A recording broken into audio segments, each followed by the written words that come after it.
Hey everyone, and welcome back to the channel. I'm so thrilled you're here with me today because we're about to dive deep into a topic that I believe is not just important, but absolutely transformative. It's something that touches every single one of us, no matter who you are, where you come from, or what your dreams might be.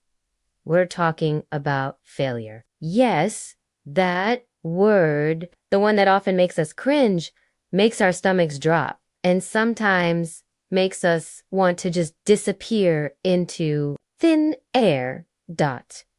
Think about it for a moment. The fear of failure, the sting of disappointment, the overwhelming urge to just give up and walk away from everything. We've all been there, haven't we? That moment when you pour your heart and soul into something, you work tirelessly, you dream big, and then it just doesn't work out. It falls flat, it crashes and burns. And in that moment, it feels like the end of the world. It feels like a personal indictment, a sign that you're not good enough, not smart enough, not capable enough. The whispers of self-doubt can become deafening, telling you to retreat, to play it safe, to never risk that kind of pain again. I remember a time not so long ago when I decided to try my hand at baking a really elaborate cake for a friend's birthday. I'm talking about a multi-tiered, edible flower decorated masterpiece that I'd seen on a baking show. I spent hours watching tutorials, buying special ingredients, and meticulously planning every step. I was so excited, so sure this was going to be my moment of culinary triumph. But as I started, things just didn't go as planned. The first batch of frosting was too runny. The cake layers crumbled when I tried to stack them, and the fondant, it ripped and stretched and looked more like a wrinkled old sheet than a smooth, elegant covering. By the end of it, I was covered in flour and melted chocolate. My kitchen looked like a war zone, and the cake, well, let's just say it looked like a very sad, deflated blob. I was so disappointed, so frustrated, and honestly, a little embarrassed. I just wanted to throw the whole thing in the trash and pretend it never happened. But here's the thing, that sad, deflated blob of a cake taught me something. It taught me that sometimes, even with the best intentions and meticulous planning, things don't turn out the way you envision. It taught me that perfection is an illusion, especially when you're trying something new. And most importantly, it taught me that even a baking disaster can be a stepping stone, a lesson in humility and resilience. I ended up ordering a beautiful cake from a local bakery, and my friend still had a wonderful birthday. And I learned that maybe multi-tiered cakes aren't my calling, but the joy of trying, even if it leads to a mess, is still valuable. And that brings us to the heart of today's conversation. What if I told you that those moments of falling flat on your face, those times you wanted to crawl under a rock and disappear, are actually your greatest opportunities? What if failure isn't the end, but the most powerful teacher you'll ever have? It's a radical idea, isn't it? Especially in a world that constantly celebrates success and often shies away from acknowledging the messy, uncomfortable reality of failure. But I truly believe that embracing failure, not as a sign of weakness or a definitive end, but as a catalyst for growth, resilience, and ultimately unparalleled success, is one of the most profound shifts you can make in your life. So get comfortable grab your favorite beverage and let's embark on this journey together. Because by the end of this, I hope you'll look at your past setbacks not with regret, but with a newfound appreciation for the invaluable lessons they've imparted, and you'll be equipped with a fresh perspective to face future challenges, knowing that every stumble is just a setup for a stronger comeback. This isn't about celebrating failure for its own sake, but about understanding its profound role in shaping who we are and who we are destined to become. It's about recognizing that sometimes the greatest lessons are learned not in victory, but in defeat. And that, my friends, is a powerful truth worth exploring. Now, let's talk about how we typically view failure. From a very young age, we're often taught that failure is something to be avoided at all costs. It's presented as the opposite of success, a mark of shame, a sign that you didn't try hard enough, or worse, that you're simply not good enough. Think about school, for instance. A failing grade on a test, a missed assignment, a project that didn't meet expectations. These are often met with disappointment, sometimes even punishment. We learn to associate failure with negative consequences, and so naturally, we develop a deep-seated aversion to it. This societal narrative, this constant push for perfection and flawless execution, creates a culture where mistakes are hidden, struggles are concealed, and the journey to success is often portrayed as a smooth, linear path, devoid of any bumps or detours. But here's the truth, a truth that often gets lost in the noise of highlight reels and curated perfection. Failure is an inevitable part of life.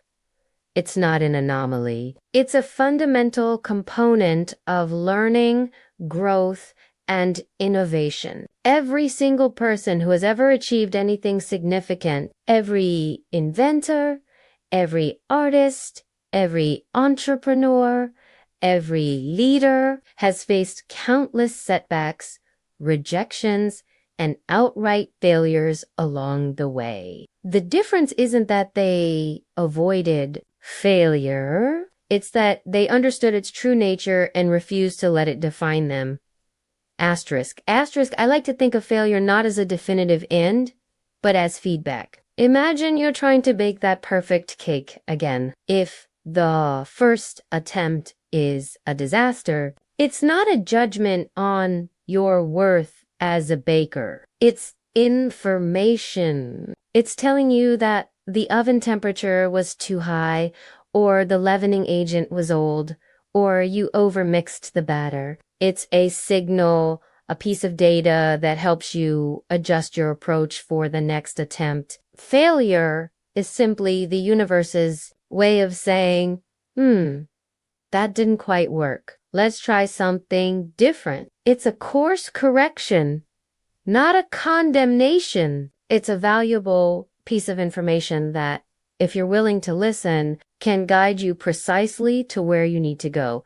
This brings us to a concept that has profoundly impacted my understanding of success and failure. The growth mindset, coined by the brilliant psychologist Carol Dweck.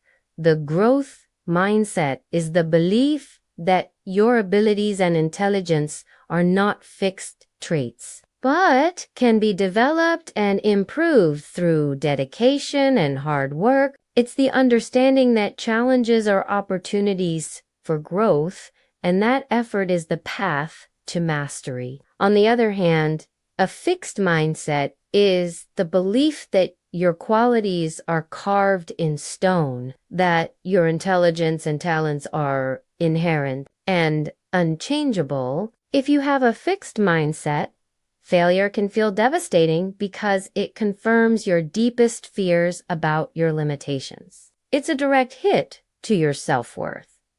But with a growth mindset, failure isn't a dead end. It's a detour.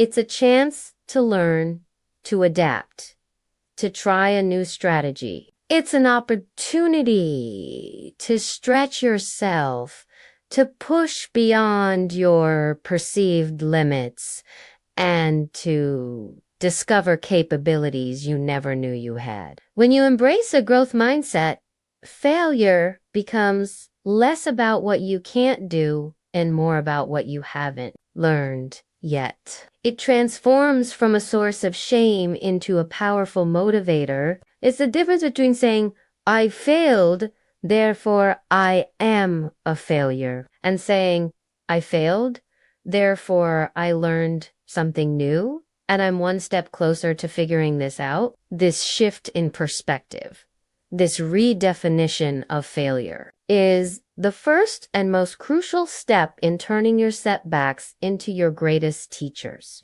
It's about understanding that the path to mastery is paved not with unbroken success, but with a series of intelligent failures, each one bringing you closer to your true potential. And once you truly internalize this, once you truly believe that every stumble is a step forward, your entire world begins to change. You start to see challenges not as obstacles, but as invitations to grow. You start to approach life with a curiosity and a courage that you never thought possible. And that, my friends, is where the real magic happens. Now, I could talk about the theory of embracing failure all day, but I think the most powerful way to truly understand its impact is through real life experiences. And trust me, I've had my fair share. So I want to share a few personal stories with you, moments where I stumbled, fell, and felt completely lost, but ultimately emerged stronger, wiser, and with a deeper understanding of myself and the world around me. These aren't easy stories to share because they involve vulnerability and admitting when things didn't go as planned. But I believe in the power of shared experience. And if my journey can help even one of you feel less alone in your struggles, then it's worth it. Let's start with a big one, a project that I poured my heart and soul into, only to see it completely unravel. This was a few years ago, and I was absolutely buzzing with excitement. I had this idea for an online platform, something that I truly believed would fill a significant gap in the market and help so many people. I envisioned it as a vibrant community, a space where individuals could connect, learn, and grow together. I spent months meticulously planning every detail: the user interface, the content strategy, the marketing approach. I was working around the clock, fueled by passion and the unwavering belief that this was going to be my big breakthrough. I invested my savings, convinced a few friends to lend their expertise, and even sacrificed a lot of my social life to make this dream a reality. The launch date was set,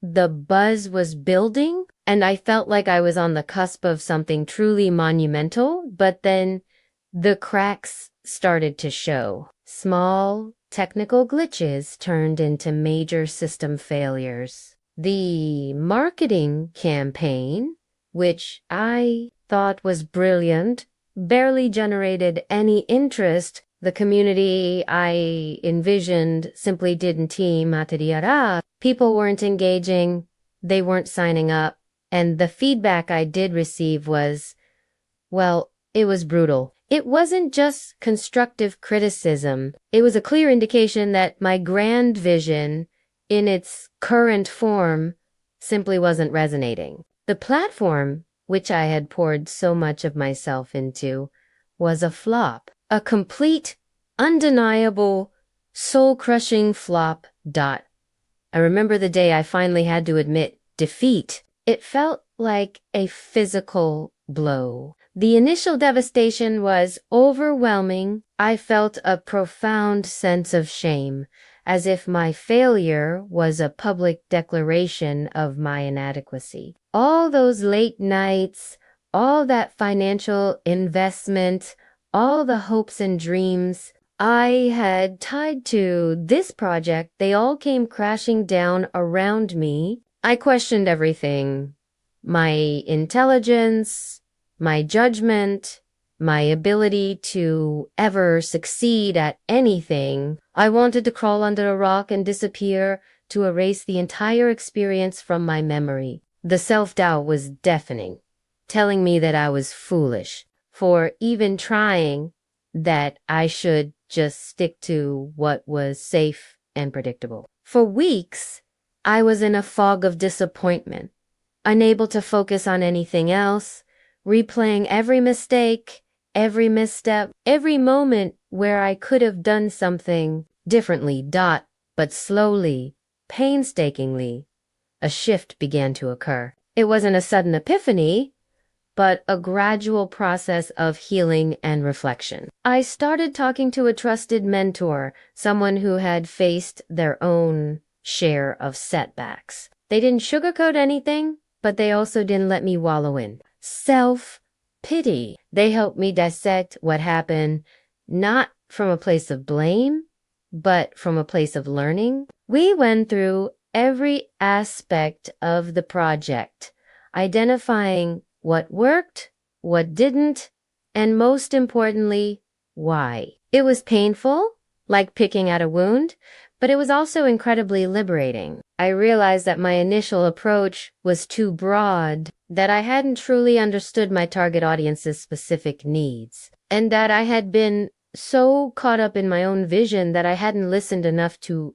external feedback from this colossal failure. I learned invaluable lessons. I learned the critical importance of market research and validating an idea before investing heavily. I learned that passion alone isn't enough. It needs to be coupled with strategic thinking and a willingness to adapt. I learned to be more agile, to test small, and to iterate quickly. Most importantly, I learned about my own resilience. I discovered that even after such a significant setback, I still had the capacity to pick myself up, dust myself off, and keep moving forward. This failure, as painful as it was, became a crucible that forged a stronger, more discerning, and ultimately more capable version of myself. It led me to refine my approach to entrepreneurship,